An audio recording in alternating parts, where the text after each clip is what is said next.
যাচ্ছে, যেভাবে চেয়েছি সেভাবে জীবন না চললেও কেটে তো যাচ্ছে।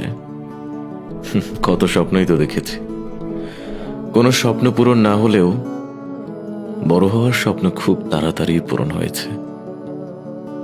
এত এত দায়িত্ব আমার দিকে হাঁ করে তাকিয়ে আছে যে আর কোনো দিকে তাকাতেই তো পারি না। দায়িত্ব মনে করিয়ে দেয় স্বপ্ন দেখার বয়স পেরিয়ে গেছে।